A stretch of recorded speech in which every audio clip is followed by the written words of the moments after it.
Hey everybody, I want to give you a quick tutorial on the Tesla Model 3 screen.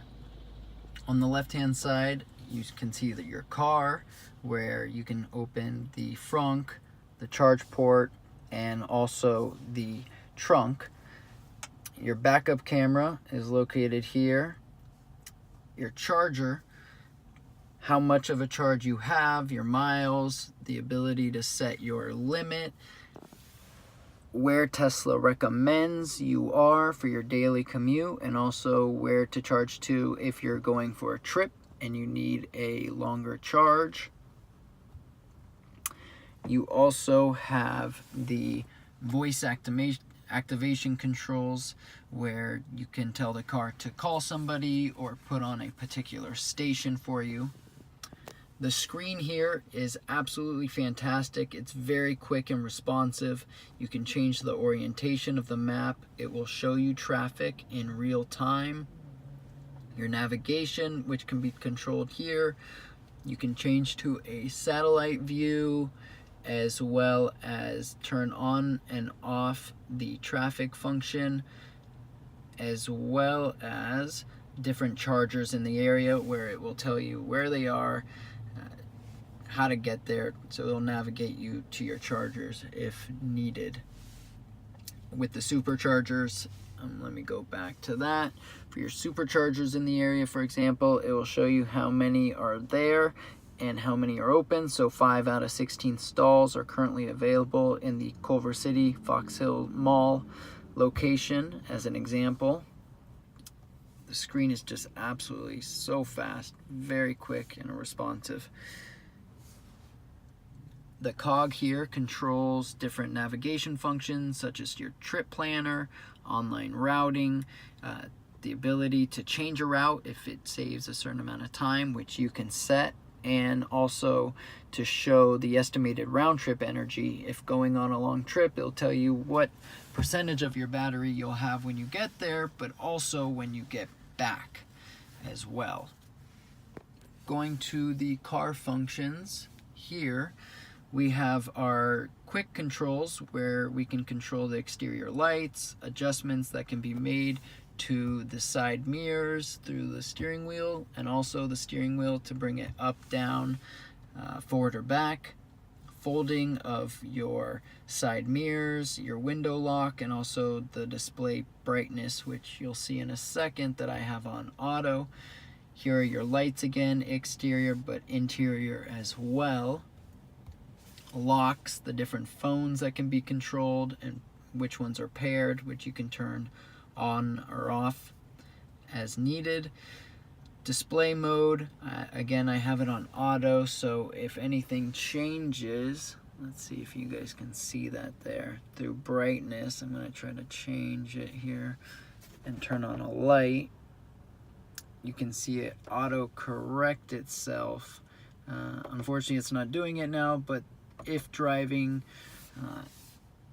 where you're going from shade to bright areas, over time it will automatically correct in real time very quickly to those changes occurring. Your screen clean mode, which allows you to clean the screen of any smudges that are there. You just hold down that button for 3 seconds and the screen will come back on. Your driving functions, such as steering mode, comfort, standard, sport, also regenerative braking, which I have set to standard. This car is as close to a single pedal car as I think it can get, at least at this point. I rarely have to step on the brake, maybe for the last few miles per hour when coming to a stop sign or light. The car speeds down tremendously and you pick up very quickly how to feather the accelerator to adjust the speed accordingly and as needed. There's a traction control button that you can turn on to help free the vehicle if ever stuck in snow, sand, or mud. Also a creep function, where it can resemble more of an ice car. When you let off the brake, it will sneak forward. The way I have it set now is you would see a hold come up where the park is, where the P is, and you can let your foot off the brake and it will just stay there until you hit the accelerator again.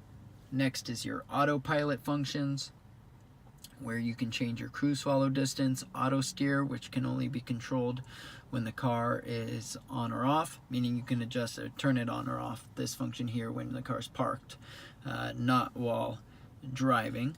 Your auto lane change can be toggled on or off here. Your safety and security, the cog here allows you some extra features to turn on and off park assist chimes, security alarm, also allowing mobile access, or to turn the car power off. Under service, you have your wiper service mode, which brings the wipers up so that you can change them or do whatever's needed. Your adjusting of the headlights, towing mode, and the owner's manual. Last button here is your glove box, which can be opened through the screen.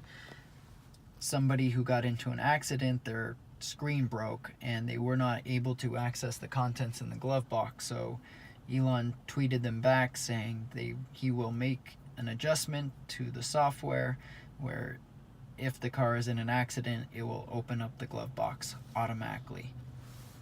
Coming down, you have your basic functions such as turning on the either cool or hot front windshield defroster, hot rear defroster, driver and passenger side seat warmers. In the next update, it will allow to turn on and off the seat warmers for the back seat as well. You have your controls here for the temperature control system, where you can change the louvers that are inside of the HVAC system here, change the position to target your face or away from your face. You can put it in a different mode to target a particular area, or with the two that we see here, get a couple different spots according to where you want it to be. We also have our music functions, where you can search for different songs, podcasts, albums, artists, whatever you want. You can search through the internet music along with your basic radio, podcast, as well as having your phone paired. And that's the last button there, is your phone that's paired to the car. That's just a quick tutorial of the screen. If there's anything that you guys would like to see, please let me know. Give a thumbs up to the video if you liked it. Subscribe if you'd like to see more, and hope to see you guys again. Bye.